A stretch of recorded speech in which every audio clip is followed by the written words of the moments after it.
itu ijazah doanya langsung dari Nabi. Kalimatnya itu indah sekali. Disampaikan oleh Abu Sa'id Al-Khudri, diajarkan dari Nabi, maukah engkau aku ajarkan satu doa yang kalau engkau bacakan itu hilang semua galau. Saya terjemahkan ya. Duhai Allah, aku merendah di hadapanmu. Sungguh aku berlindung kepadamu dari kegalauanku saat ini dan kesedihanku yang aku rasakan. Kalau bahasa dalamnya begini, ya Allah, engkau tuh maha tahu aku sedang begitu sedih hari ini. Begitu gelisah, begitu galau akan persoalan hidupku. Aku berlindung kepadamu dari segala kegalauan dan kesedihan yang aku rasakan hari ini. Dan aku berlindung padamu dari kelemahanku untuk mengatasi ini. Engkau yang maha kuat, engkau yang bisa menghilangkan, engkau yang bisa memberi solusi. Dan dari kemalasanku yang mungkin dengan malas itu, masalahku tidak pernah tuntas. Dari sifat penakutku, ada jenis kegelisahan tuh karena penakut bu, karena takut. Takut kalau bicara pada suami, suaminya malah marah. Takut kalau bertindak pada anak, anak malah lari. Maka kita serahkan kepada Allah yang punya dan memiliki hati suami, hati anak, hati tetangga dan sebagainya. Rasa pelit. Mungkin masalah ini hadir karena saya ini pelit. Pelit berbagi, pelit cerita, pelit senyum, pelit berbuat baik. Ya Allah, mungkin kegelisahan, ketakutan, kekhawatiran ini karena terlilit utang piutang. Pikiran banyak dan diintimidasi oleh orang. Terasa kan? Jadi kalau tidak disebutkan kapan kejadiannya, siapa yang mengalami, ini artinya 6 hal yang disebutkan dalam doa ini akan dialami siapapun di setiap masa. Hikmah dari adanya kegelisahan, supaya kita merasakan nikmatnya bertuhan. Untuk menunjukkan bahwa Allah itu ada. Untuk menunjukkan dan mengamalkan sifat tawakal. Wa ala rabbihim yatawakkalun. Supaya terkoneksi dengan Allah. Terhubung dengan Allah. Tuh, ibu kalau sedang gelisah, berdoa enggak? Nyebut nama Allah enggak? Ya, ibu keluar mendung nih, gelisah. Kan fitrah lisan ibu mengatakan langsung, ya Allah, gelap, mendung, ya kan? Macet, gelisah, ya Allah, macet. Sedang ngaji, hujan turun, ya Allah, hujan. Ibu ke pasar, barangnya mahal. Ya Allah. Jelas? Ya kan? Ibu ngatur anak-anak, gak mau nurut. Oh, ya Allah, berisik tuh. Ya kan? Anak-anak diatur, dirawat, gak mau nurut. Apa yang keluar di lisan? Ya Allah. Tuh. Itu sudah fitrah di lisan. Keluar. Jadi gelisah itu diciptakan supaya kita merasa dekat dengan Allah. Kenal dengan Allah. Terhubung dengan Allah. Dari mana tahu ayatnya? Turunkan lagi di Al-Baqarah. Surat keberapa? Surat kedua. Ayat keberapa? 150. Makanya ibu ngaji. Wa min haitsu kharajta fawalli wajhaka syatral masjidil haram wa haitsu ma kuntum fawallu wujuhakum syatrah li'alla yakuna lin-nasi 'alaikum hujjatun illa alladhina zalamu fala takhshawhum wakhshawni. Nanti di ayat lain ada tafsiran makna khasyah itu turunan bawahnya khauf. Fala takhafuhum wa khafuni in kuntum mu'minin. Nanti ada turunan ayat lagi. Ya, jangan engkau merasa kegalauanmu karena takut dari orang lain. Ketika engkau merasa gelisah dan galau, ya tanamkan rasa galau itu sepenuhnya pada dirimu, untuk diserahkan kepada Allah, mendapatkan solusinya. Curhatkan. Ya, curhatkan. Nanti tingkat di atas khauf itu khasyah namanya. Ya, kepasrahan tertinggi, ketakutan, kegalauan tertinggi, sampai-sampai merasa limbung. Ya, kadang-kadang gelap. Saking khawatirnya, gelisahnya, gelap, pikiran gak enak, makan gak enak, minum gak enak. Di titik seperti itu, kata Allah, ya, kembalilah padaku. Aku ciptakan semua itu supaya engkau bisa curhat denganku. Minta. Maka solusi yang pertama, obat yang pertama dari Al-Quran, satu. Kalau ada kegelisahan dalam bentuk apapun, kegalauan dalam bentuk apapun, obat yang pertama, terhubunglah dengan Allah. Sini. Obat yang pertama, terhubung dengan siapa? Allah.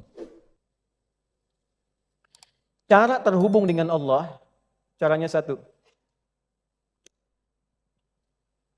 Melalui ibadah. Jadi ketika kita diperintahkan untuk ibadah, salah satu manfaatnya adalah menghilangkan kegalauan yang ada dan sedang kita rasakan dalam diri kita. Dalam masalah apapun. Apa jenis-jenis ibadah yang dengan mudah bisa menghadirkan ketenangan dan menghilangkan kegalauan. Saya berikan karena waktunya terbatas hari ini 2 saja. 1, sholat. 1 apa? Baik. Maka kalau sedang gelisah, apapun masalahnya, ibu sholat. Ambil wudhu. Saya ulangi, ambil wudhu. Menghadap kiblat, sholat 2 rakaat. Apa saja sesuai dengan waktunya. Sesuai dengan waktunya. Misal, waktu seperti ini duha. Niatkan duha itu untuk mendapatkan ketenangan. Jelas? Misal di sholat fardu, silahkan masuk zuhur, sholat. Walaupun sifatnya wajib, niatkan dalam kewajiban itu saat sujud minta ketenangan. Dalam sunnah qobliyahnya, sunnah ba'diyahnya. Waktu sholat paling bagus untuk mencurhatkan isi hati kita supaya mendapatkan ketenangan, itu ada dalam tahajud, sholat malam. Ini dirinci lagi, saking rinci loh Bu. Karena Allah yang menciptakan kita, Allah paling tahu tentang kita. Sholat malam. Ini obat pertama. Ditemukan di mana? Al-Muzammil. Di ayat keberapa? Ayat ke-6. Inna nasyi'atal laili hiya ashaddu wata'aw wa aqwamu qila. Sungguh, jika engkau bisa bangun malam untuk menunaikan sholat, sholat malam itu asyaddu wat'a, sentuhan kepada hatinya lebih kuat. Jadi ibu kalau ingin mengeluarkan rasa di dalam hati, yang tersentuh pada jiwa, mengeluarkan segala macam yang dirasakan, kekalutan, kebingungan, lalu dikeluarkan dalam doa kita, wa aqwamu qila, itu lebih kuat dampaknya kepada jiwa. Paling cepat mengatasi kegelisahan. Makanya orang kalau bangun malam, sering tahajud, sering sujud dengan benar, itu salah satu dampaknya lebih banyak menenangkan pada hatinya. Cenderung menyikapi apapun dengan tenang. Ibu kalau pengen jadi pribadi yang lebih tenang, rajin tahajud. 1. Nanti dalam sujud ibu curhatkan. Sholat sunnah boleh ibu curhat. Dengan bahasa hatinya keluarkan. Biarkan air matanya mengalir. Gak apa-apa, nangis saja gak apa-apa. Nangis saja. Sampai ibu udah gak bisa nangis lagi. Terus. Kalau belum bisa, nangis. Kalau belum bisa lagi, nangis. Kalau belum bisa, tangisi diri ibu yang belum bisa nangis. Terus, minta. Di mana rumusnya? Nabi Ya'qub tadi. Innama ashku bathi wa khuzni ilal. Allah, di Quran surat 12, Yusuf ayat 88. Ya. 88, 89 ibu cek tuh. Sudah? Jadi bentangkan sajadah, minta itu solusi pertama, obat yang pertama. Kalau masalahnya siang, gak harus tunggu malam. Ambil wudhu, sholat. Kalau tidak ada waktu sholat yang lain, yang rawatib, yang wajib, ambil yang mutlak. Apa yang mutlak? Sholat wudhu. Selesai wudhu, sholat, niatkan itu, curhatkan sama Allah dalam sujud, minta. Apa dalilnya? Hadis Nabi. Dari siapa? Ibnu Abbas radhiyallahu ta'ala anhuma. Apa bunyinya? Innama aqrabal abdi min rabbihi wa wasajidun fa'akthirud du'a. Keadaan terdekat antara seorang hamba dengan Allah itu saat sujud. Maka perbanyaklah doa dan curhatanmu saat sujud itu. Ada enggak doa spesifik yang bisa dibaca mengentaskan galau dalam sujud? Ada. Bahkan bisa dibaca di luar sujud. Ditemukan di mana? Di Sunan Abu Daud. Nomor berapa? 1555. Sunan Abu Daud. Nomor hadis 1555. Siapa yang meriwayatkan hadis ini sampai ditemukan dari Nabi? Sahabat Nabi, namanya Abu Sa'id Al-Khudri. Apa bunyi doanya? Bu boleh catat ini. Kalau nanti sambil agak lambat, buka lagi rekamannya. Ibu boleh cek satu-satu ya.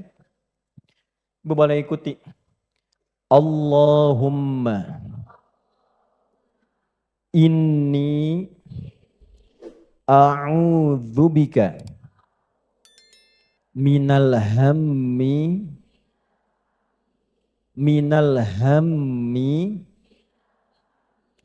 wal hazani wa minal ajzi wal kasali wa minal jubni wal bukhli wa min ghalabatid daini wa min ghalabatid daini wa qahrir rijali. Itu ijazah doanya langsung dari Nabi. Kalimatnya itu indah sekali. Disampaikan oleh Abu Sa'id Al-Khudri, diajarkan dari Nabi, maukah engkau aku ajarkan satu doa yang kalau engkau bacakan itu hilang semua galau. Mungkinlah. Saya terjemahkan ya. Duhai Allah, aku merendah di hadapanmu. Jadi kalau Allahumma itu sambil kita memiliki sifat merendah. Itu gabungan dari ya Allah tapi dalam bentuk perendahan. Sungguh aku berlindung kepadamu dari kegalauanku saat ini dan kesedihanku yang aku rasakan. Kalau bahasa dalamnya begini, ya Allah, engkau tuh maha tahu, aku sedang begitu sedih hari ini. Begitu gelisah, begitu galau akan persoalan hidupku. Aku berlindung kepadamu dari segala kegalauan dan kesedihan yang aku rasakan hari ini. Wa minal ajzi wal kasali, dan aku berlindung padamu dari kelemahanku untuk mengatasi ini. Engkau yang maha kuat, engkau yang bisa menghilangkan, engkau yang bisa memberi solusi. Wal kasali, dan dari kemalasanku yang mungkin dengan malas itu masalahku tidak pernah tuntas. Wal jubni wal bukhli, dari sifat penakutku. Ada jenis kegelisahan tuh karena penakut bu, karena takut. Takut kalau bicara pada suami, suaminya malah marah. Takut kalau bertindak pada anak, anak malah lari. Maka kita serahkan kepada Allah yang punya dan memiliki hati suami, hati anak, hati tetangga dan sebagainya. Jubni wal bukhli, rasa pelit. Mungkin masalah ini hadir karena saya ini pelit. Pelit berbagi, pelit cerita, pelit senyum, pelit berbuat baik. Wa ghalabatid daini, ya Allah mungkin kegelisahan, ketakutan, kekhawatiran ini karena terlilit utang piutang. Pikiran banyak. Wa qahrir rijal, dan diintimidasi oleh orang. Terasa kan? Jadi kalau tidak disebutkan kapan kejadiannya, siapa yang mengalami, ini artinya 6 hal yang disebutkan dalam doa ini akan dialami siapapun di setiap masa. Tidak ada orang tidak gelisah. Ustadz juga gelisah. Ustadz juga sedih. Sedih kalau nerangkan 2 jam jamaah nggak paham-paham. Ya, sehingga masuk pada kategori yang keempat dalam berpikir. 1, ada jamaah yang berpikir. 2, ada jamaah yang sedikit berpikir. 3, ada jamaah yang tidak berpikir, yang penting datang lihat ustadz selesai. 4, ini yang repot, ada jamaah yang pikiranun. Jadi pikiran buat ustadz. Itu doanya tadi ya. Tolong dipegang, dirangkum saat sujud, minta. Tapi mintanya pakai hati. Ya, selesai sholat minta. Mintanya merendah, makanya pakai Allahumma. Jangan, kalau berdoa sama Allah jangan mengangkat diri. Ya Allah, engkau tahu kan aku sedang sedih.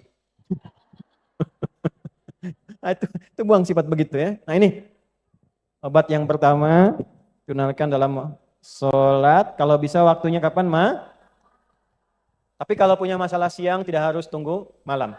Kalau doa tadi ingin dijadikan zikir, ya bacakan itu dalam kesempatan pagi dan petang. Pagi setelah sholat subuh, petang setelah sholat asar. Jelas? Baca, insya Allah terjaga. Tapi harus punya keyakinan. Saya ulangi dulu sebentar, paham tidak? Jelas. Jadi obat galau yang pertama apa? Kalau sedang punya masalah, curhatnya dalam bukan di Instagram, bukan di Facebook. Jadi jangan pernah setelah kajian ini menulis lagi di Instagram. Aminkan ya. Gagal saya ngajar hari ini. Ya, jelas? Bikin status. Galau, sholatlah. Jelas? Mungkin bukan karena hartamu yang kurang banyak, bukan karena kedudukanmu yang kurang tinggi, mungkin karena sholatmu yang kurang terhubung dengan Allah secara baik. Itu yang menjadikan kegalauanmu tidak pernah tuntas. Bikin di bawah, tenang itu sederhana. Sholat. Yo, bikin status tuh.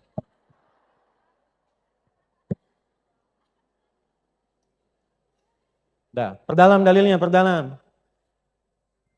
Adakah perintah dalam Al-Quran? Ini kan baru isyarat tadi. Isyarat kan? Perintah jelasnya ada enggak? Ada. Ditemukan di mana? Al-Baqarah. Ayat berapa? 45. Wasta'inu bis-sabri. Tak ibu hafal ayatnya. Kenapa nggak digunakan?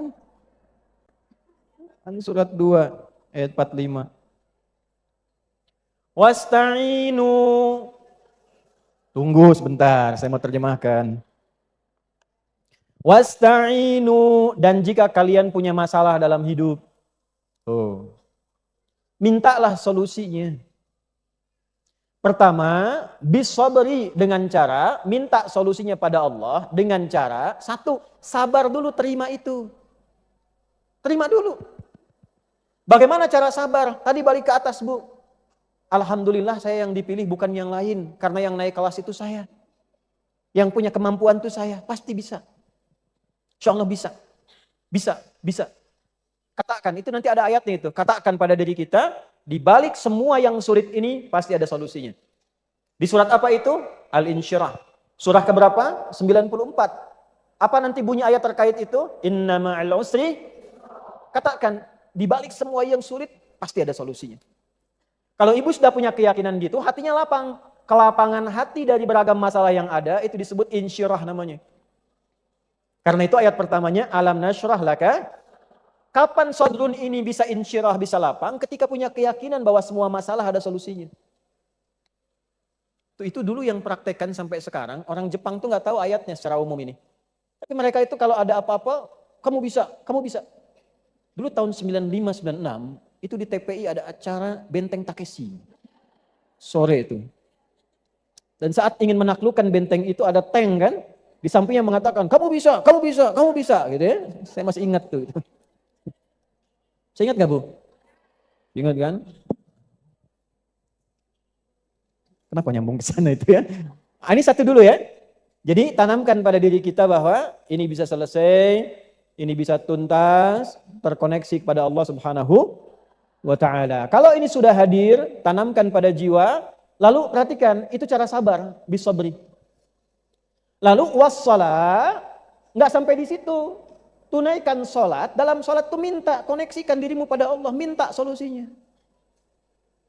Karena itu perintahnya wasta'in, ini perintahnya nih, wasta'inu, ini.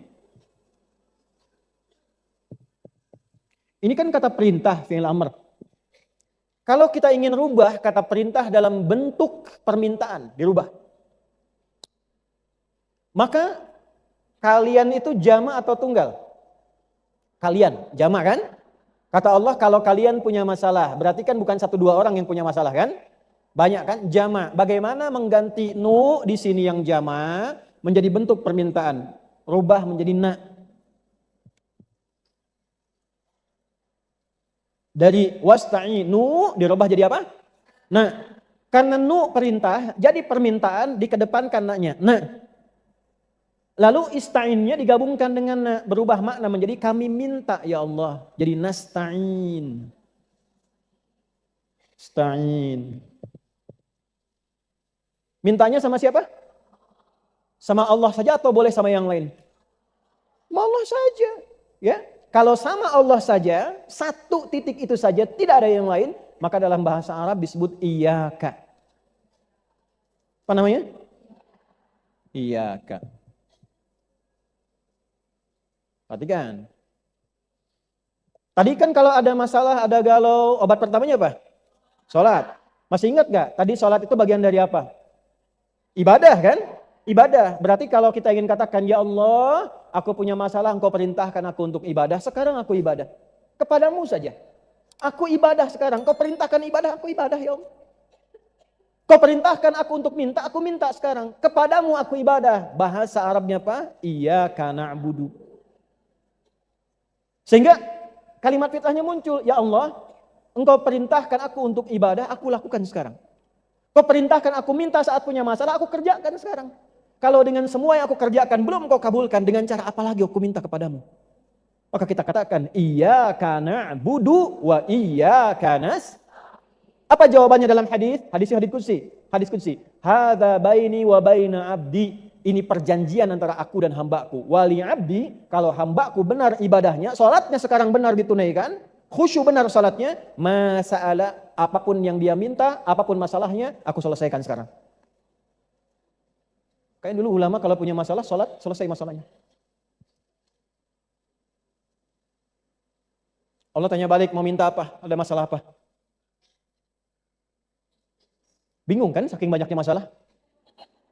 Bingung kan? Maka Allah ajarkan satu kalimat yang kalau dibaca hilang masalah. Apa kalimatnya? Ihdinas siratal. Ya Allah, tunjukkan jalan yang lurus. Itu ungkapan menunjuk solusi yang mudah.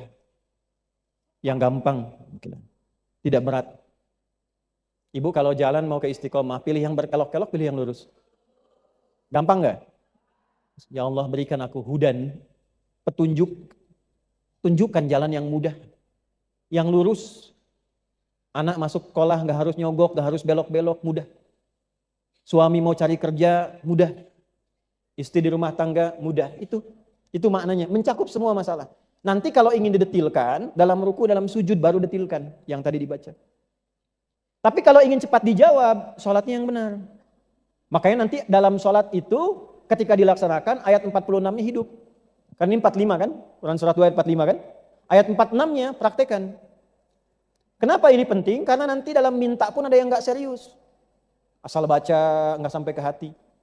Ibu ketika menyebutkan iya karena abudu wa iya karena nasta'in, rasakan masalah apa yang sedang dimiliki. Ihdinas siratal mustaqim, minta pasrahkan sama Allah, minta solusi. Jelas? Nah, kemudian lihat ayatnya kembali. Wasta'inu bisabri wa innaha lakabiratun. Tapi untuk khusyuk itu nggak mudah. Fokus itu nggak mudah. Illa 'alal kecuali bagi orang-orang yang khusyuk. Nah, bagaimana cara khusyuk? Ayat 46-nya. Alladzina yadhunnuna annahum mulaqu. Ini kuncinya, Bu. Hati-hati ya, fokus ini karena setan tuh nggak mau ibu berhasil tuh. Orang-orang yang bisa mendapatkan solusi itu langsung dari Allah adalah orang yang ketika sholat dia merasakan betul, diawasi, dijumpai, dilihat oleh Allah. Intinya apa? Ibu merasa punya Allah. Makanya kalau ruku, jangan dibaca langsung bangun lagi, tidak. Rasakan dulu sampai tenang. Istilahnya tumakninah. Apa? Apa itu tumakninah? Tumakninah itu ketenangan yang dihasilkan lewat ibadah. Kalau dimiliki oleh jiwa, berubah jiwa jadi mutmainnah. Mutmainnah itu jiwa yang punya tumakninah karena rajin ibadah. Itu asalnya. Makanya kenapa kita ibadah? Supaya tumakninah. Kenapa tumakninah? Supaya tenang. Kenapa tenang? Supaya nggak banyak gelisah. Itu rahasianya. Bagaimana cara tumakninah? Mulaqu rabbihim, harus merasa punya Allah. Di ketika sujud merasa punya Allah. Bagaimana supaya bisa merasa itu? Tumpahkan rasa kita. Kemudian pasrahkan kepada Allah sampai merasa ada getaran dalam jiwa. Keluar nangis saja, setelah nangis itu tenang. Walaupun solusinya belum datang, yang penting tenangnya hadir dulu. Nanti semakin tinggi tawakal, semakin cepat datang solusi. Jelas? Wa annahum ilaihi raji'un, pasrahkan kepada Allah dan yakini ini semua ujian dari Allah dan pada akhirnya kita pun akan kembali, akan pulang. Itu caranya. Jadi ini obat galau yang pertama lewat sholat, cara ditunaikannya sudah kita bahas, waktunya, kapan saja kita dapatkan masalah tunaikan, tapi kalau ingin berlatih sampai khusyuk baik, diupayakan di waktu malam, teknisnya bisa ditunaikan dalam sholat tahajud. Karena itu nanti dalam ayat tahajud, setelah tahajud masalah, setelah masalah syifa. Syifa itu obat hati. Ditemukan di mana? Quran surat 17. Ayat berapa? 79 sampai 82. Nah di 82 itu ada syifanya. Dah. Jelas ya? Paham insya Allah? Jadi kalau sedang galau, sedang punya masalah, sekarang ambil wudhu.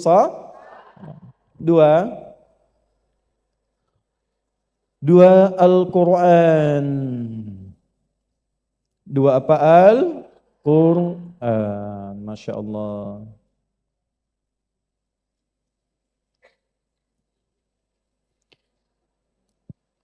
Ini saya penting utarakan dulu, Quran itu mukjizat bukan? Suratnya atau ayatnya juga? Ayatnya juga. Hurufnya mukjizat bukan? Harokatnya mukjizat bukan. Nah, karena semua mukjizat, pertanyaannya apa itu mukjizat? Oh, gue bilang mukjizat tapi nggak tahu mukjizat. Keistimewaan dari Allah. Mukjizat itu dari kata ajaza yu'jizu, yang mengalahkan, yang melemahkan segala sesuatu yang bermasalah. Artinya apa? Obat dari segala masalah.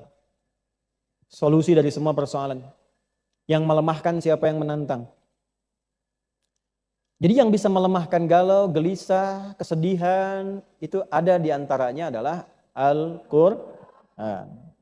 Pertama, kalau sedang gelisah, sedang gak enak, ambil wudhu, buka mushaf. Ibu baru buka mushaf saja, itu sudah mendapatkan ketenangan. Itu dahsyatnya Quran. Yang lebih luar biasa, ibu buka acak, itu kadang langsung ayatnya sesuai dengan kebutuhan dan masalah ibu. Bisa terjadi begitu. Ya, ada gelombang dalam tubuh kita yang nyambung dengan pembukaan mushaf, begitu dibuka, loh kok ayatnya ini seperti yang saya rasakan. Dah. Kemudian, lanjut pelan-pelan. Kalau ibu punya kemampuan, pilih ayat atau surat-surat yang sesuai dengan masalah ibu sendiri. Tapi ini tidak mudah. Kadang harus tanya. Ya, misal saja. Ada masalah di rumah tangga dengan suami misalnya. Maka ada Al-Quran misal di surat An-Nisa ayat 34 misalnya sampai 35.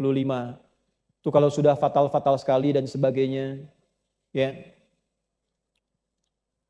Ada masalah dengan anak misalnya, Quran surat 17 ayat 23 sampai dengan 27.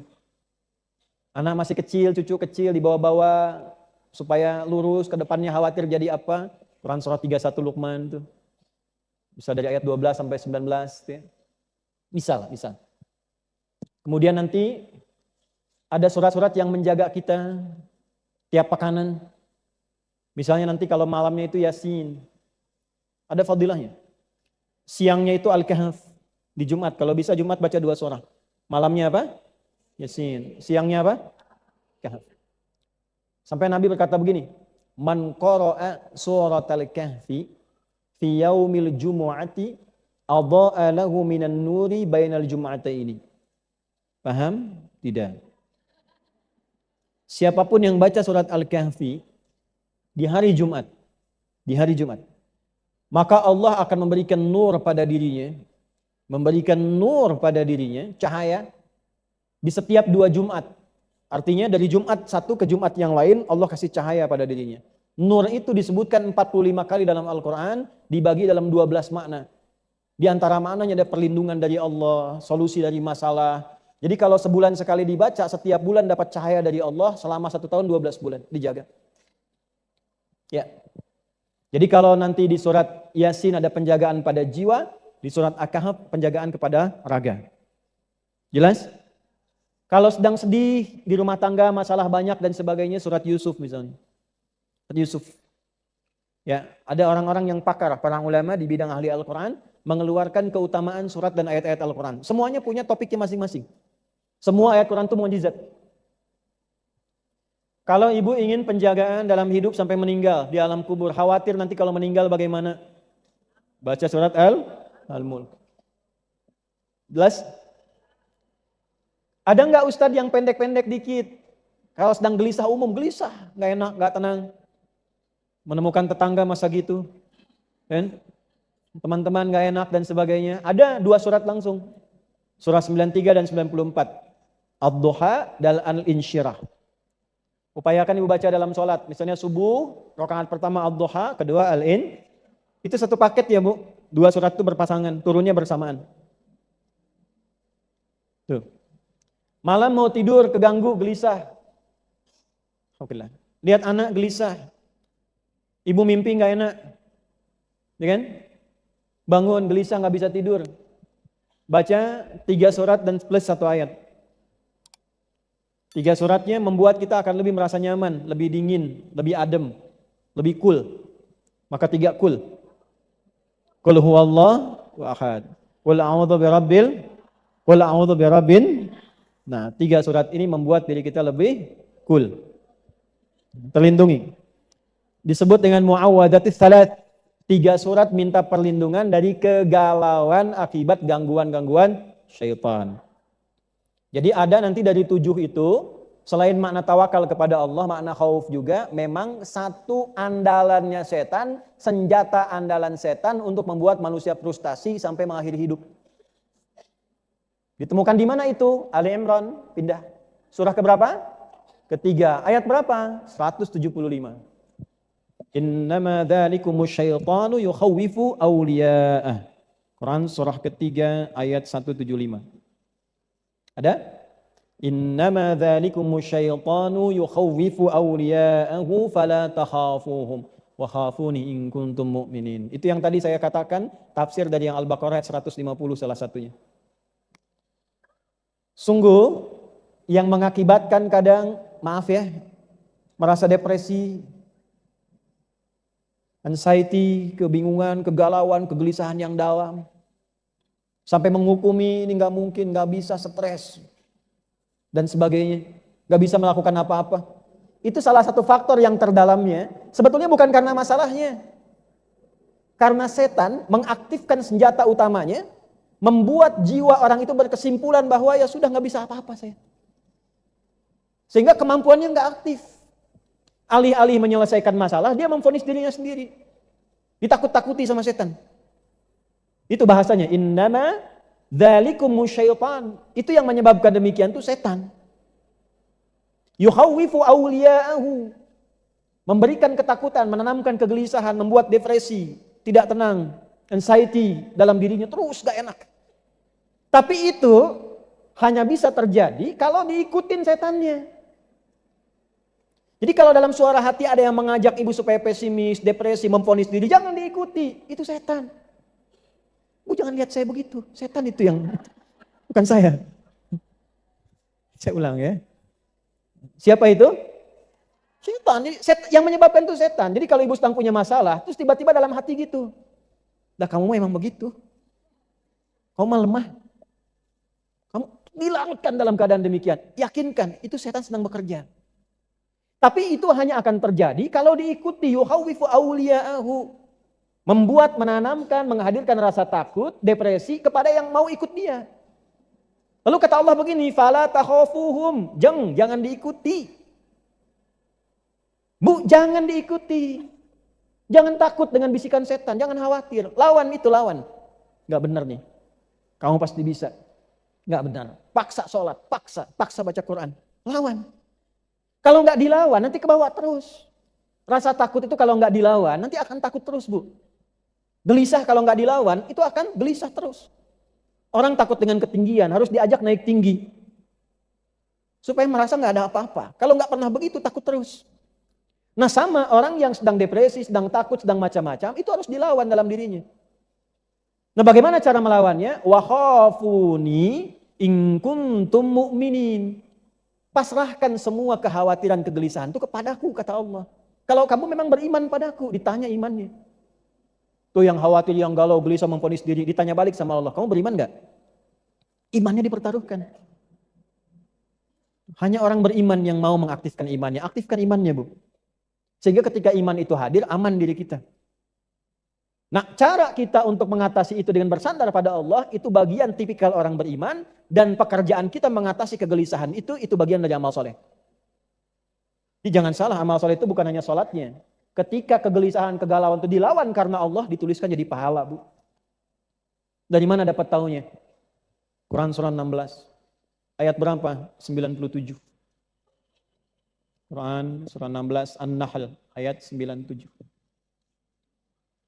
Man amila salihah, siapapun yang mengerjakan satu amal saleh, min dzakarin au untha, baik laki-laki ataupun perempuan, wa huwa mu'minun, dan dia kerjakan dengan keimanannya, falanuhyiyannahu hayatan thayyibah, kami akan robah keadaan hidupnya menjadi lebih baik daripada hari itu. Janji Allah. Kami robah hidupnya menjadi lebih baik. Jadi kalau ibu ingin mengatasi kegalauan, pakai iman. Jangan andalkan dengan kemampuan, pengalaman. Bagus, ilmu ada, silahkan. Konsultasi pada psikolog boleh, silahkan, gak apa-apa. Lakukan. Ibu tanya pada orang silahkan, tapi dalam diri kita sudah ada anti galaunya. Kalau keluar antibody, kalau galau ada antinya. Bagaimana mengaktifkannya? Pakai imannya. Wa huwa mu'minun. Minta sama Allah amal soleh. Apa amal soleh terkait dengan itu? Yakinkan pada Allah, lawan godaan setannya. Jangan diikutin, jangan dibawa ke depresi, dibawa ke pikiran dalam. Untuk apa? Apa ibu dengan seperti itu selesai masalah? Tidak. Ibu mau vonis diri, nggak bisa tidur, nggak bisa apa-apa. Divonis diri nggak bisa, nggak akan selesai masalah. Lebih baik lawan perasaannya. Nanti setelah itu tenang, hadapi dengan berikhtiar. Lawan dulu, itulah amal soleh. Saat ibu bisa melakukan itu, dituliskan pahala. Apa yang terjadi? Falanuhyiyannahum hayatan thayyibah. Aku akan robah hidup orang itu, kata Allah, menjadi lebih baik daripada keadaannya sekarang. Tuh. Walanajziyannahum ajrahum bi ahsani ma kanu ya'malun. Di akhirat itu dinilai sebagai pahala dan dikasih anugerah surga terindah saat pulang kepada Allah. Tahu nggak tempatnya di Al-Quran disebut apa? Tempat surganya adalah tempat yang sangat luas, seluas langit dan bumi. Ibu punya, ada orang misalnya paling kaya di sini punya kapling 10 hektar. Tapi masih 10 hektar, masih di Bandung. Ada orang yang hatinya lebih luas dari keadaan dirinya. Dia lawan kegelisahannya, dia luaskan hatinya. Karena dia meluaskan hatinya untuk mengatasi masalahnya, Allah balas di akhirat dengan memberikan surga seluas langit dan bumi. Silahkan ibu, mau maraton, mau koprol, mau lari, selangit dan bumi itu. Bahkan selesai. Ditemukan di mana suratnya? Surat ketiga. Di ayat berapa? 133. Di mana masalah yang diatasi? Ayat 134-nya. Apa bunyinya? Wasari'u ila maghfiratin mir rabbikum wa jannatin 'arduhas samawati wal ardu u'iddat lil muttaqin. Ayo bergegaslah, cepat evaluasi diri. Koreksi diri. Sedang galau koreksi, kenapa harus begitu? Minta ampunan sama Allah, zikir, istighfar, pakai istighfarnya. Ya. Kan tahu ada istighfar galau kan? Pernah nggak keluarkan ayatnya istighfar galau? Galau dalam kegelapan, gelap, ngelihat masalah. Ada istighfarnya. Di mana ditemukannya? Surah 21. Ayat berapa? 87 sampai 88. Surat Al-Anbiya. Wa dhannuni idh dhahaba mughadiba. Wa dhanna an lan naqdira alaihi. Fanada fi dhulumati. Ini istighfarnya. Alla ilaha illa anta. Subhanaka inni kuntu minam. Oh, itu udah tahu. Oh, karena selama ini banyak menghafal. Jarang dipraktekan. Sampai situ ayatnya nggak dituntaskan. Coba lihat ayat seterusnya apa? Coba lihat ayat seterusnya apa? Fastajabna lahu. Langsung kami jawab. Kalau zikirnya benar, istighfarnya benar, dijawab. Kemudian? Wa kasyafna ma bihi min gham. Wa kadzalika nunjil mu'minin. Perhatikan, lalu kami bukakan gham. Apa itu gham? Gham itu asalnya awan gelap yang menutupi seakan-akan gelap karena masalahnya itu sulit. Kenapa dibuat gham? Padahal Nabi Yunus ini terperangkap dalam ikan besar kan? Ya kan? Di dalam ikan kan? Tapi jawabannya kami bebaskan dari kegelapan yang menyelimuti. Artinya apa? Ada orang nanti di masa depan, alhamdulillah. Ada orang di masa depan tidak harus masuk ke dalam perut ikan, tapi punya masalah yang membuat dirinya gelap, seakan-akan mau jalan susah, pikiran susah, saking gelapnya sulit melangkah. Pakai zikir itu, rasakan suasananya, maka Allah katakan, wa kadzalika nunjil mu'minin. Jangankan Yunus, kalau ada manusia di depan memiliki persoalan yang sama, walaupun tidak masuk ke dalam perut ikan, punya masalah yang membuat dia gelap, kami selamatkan orang beriman ini seperti kami selamatkan Yunus. Tapi mukminin harus pakai iman. Jelas? Nah, ngaji begitu. Ayatnya keluarkan. Suratnya, baca itu. Zikirnya. Itu algoritmanya namanya. Nah nanti Quran tadi simpan di tempat-tempat yang baik. Simpan. Mau tidur, kalau tidur bisa lihat mushaf, di tembok disimpan, dikasih raknya dikit, simpan. Di tempat-tempat yang baik. Apa fungsinya? Kalau ibu minimal sedang gelisah, tiap hari lihat Quran, itu ke hati itu ada ketenangan. Yang kedua, ini dahsyat ini. Biasakan murattal hidup di rumah. Beda. Ruangan yang diisi Quran dengan yang nggak ada Quran itu beda. Lain. Bu kalau nggak percaya, dicoba ya. Saya cerita karena coba di rumah. Area dapur dikasih murattal, area tempat anak-anak belajar kasih murattal, ruang tamu kasih murattal, di kamar kasih murattal. Satu kali padam, karena habis baterainya, itu berubah keadaannya nggak enak. Nggak enak. Nah coba ibu, coba mulai ya, praktekan gitu seperti itu, bacakan, ngaji yang enak, itu akan lain. Akan lain. Dan yang terakhir, kalau ingin lebih enak lagi, satu lagi tadi, upayakan jadi ahli Al-Quran atau siapkan satu dari anggota keluarga jadi ahli Al-Quran itu tidak harus hafal 30 juz. Yang penting konsisten bersama Al-Quran. Jadi upayakan baca walaupun sehari satu surat, nggak bisa misalnya satu ayat. Kalau nggak bisa satu ayat keterlaluan. Alif Lam Mim satu ayat, masa nggak bisa? Toha satu ayat, masa nggak bisa? Nama apa Toha, baca Toha nggak bisa. Jelas? Namanya An-Nisa, tapi surat An-Nisa nggak pernah dibaca. Halo? Dipaksain ya. Nah itu aja, jangan banyak-banyak. Jadi obat galau hari ini ambil 2 saja. Satu sholat, yang kedua Al-Qur'an. Tapi kita belajar cara bacanya bagaimana, kapan dilakukan, zikirnya apa, ada pagi dan petangnya, ada malamnya, ada setiap waktu. Pokoknya punya masalah, punya hajat, sholat. Makanya setiap sholat disebut hajat. Setiap sholat disebut apa? Hajat. Jadi kalau ibu mau hajatan, sholat. Ya, mulai diupayakan. Kemudian diusahakan paksa diri untuk membaca Al-Quran tiap hari.